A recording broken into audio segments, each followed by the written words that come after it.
On va faire la correction de l'exercice 5, toujours de la série 2. Euh, des lentilles convergentes minces. Bon, on a déjà fait l'exercice 2, 3, 4. Maintenant, on va passer à l'exercice 5. Pour l'exercice 5, que je vais lire l'énoncé comme d'habitude, un objet AB est égal à 1 cm et placé devant une lentille L. On obtient une image réelle et renversée A'B' est égal à 1 cm, tel que A'A' est égal à 12 cm. Bon, petit 1, sans faire le schéma, déterminer la distance focale F de la lentille. Bon, on va répondre à la question sans faire de schéma, mais le schéma, on peut la faire dans le brouillon, par exemple. Pour comprendre seulement. Donc, on a une lentille, comme ça, L, convergente. D'après l'énoncé, on a AB, l'objet AB est placé devant la lentille L, de telle sorte que AB a la distance de 1 cm. Donc, on obtient une image réelle et renversée. L'image, elle est réelle et renversée. Et d'après l'énoncé, c'est A'B'. D'après l'énoncé, égale encore à 1 cm. Dans l'énoncé, ils ont donné que la distance entre l'objet et l'image est égale à 12 cm. C'est-à-dire la distance A'. Donc, pour répondre à la question, sans faire le schéma, il faut se baser sur la distance AB et A'B'. On a, puisque A'B' est égal à AB, on a vu ça dans le deuxième cas. C'est le deuxième cas. Donc, cela implique que c'est le deuxième cas. Qu'est-ce qu'on a dans le deuxième cas? Dans le deuxième cas, on a OA est égal à 2F. C'est ça pour le deuxième cas. De même, on a encore que OA'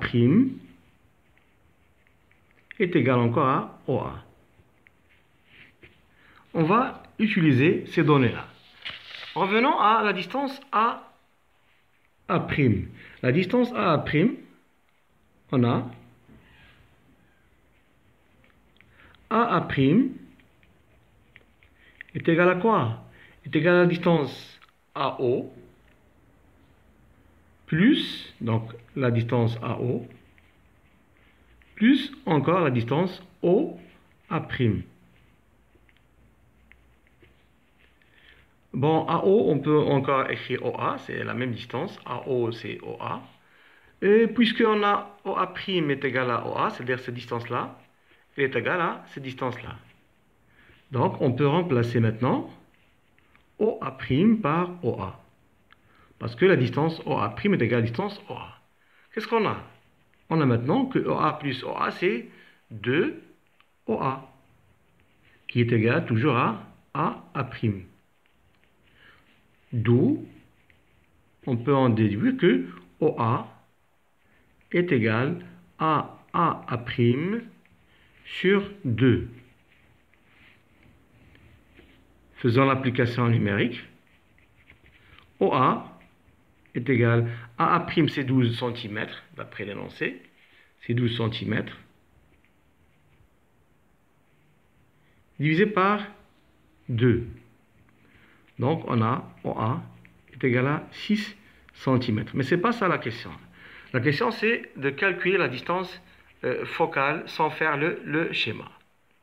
La distance focale, on va revenir à la relation entre OA et F, entre OA et F, puisque c'est le deuxième cas, on a dit que OA est égal à 2F. C'est-à-dire que F est égal à OA sur 2. Et puisque OA est égal à 2F, alors F est égal à quoi? Est égal à OA sur 2.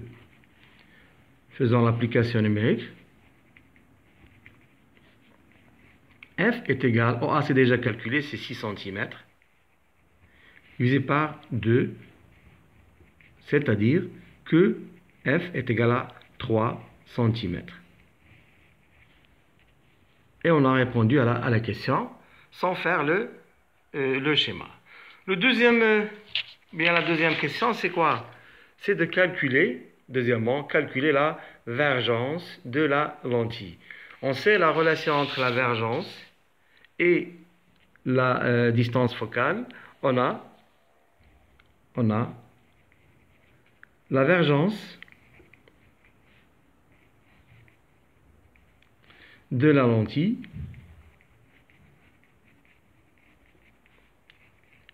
elle est calculée par la relation. Par la relation C qui est égale à 1 sur F. En faisant l'application numérique, F c'est 3 cm. Donc on va la convertir en mètres, c'est 0,03 pour avoir la vergence en mètres, plutôt la distance focale en mètres. C est égal à 1 sur 0,03. Donc on peut utiliser maintenant la calculatrice. Comme d'habitude, pour faire les calculs, il vaut mieux utiliser la calculatrice. Donc 1 divisé par 0,03, c'est égal à 33,33 dioptries. Donc résultat final pour la vergence, C est égal à 33,33 dioptries.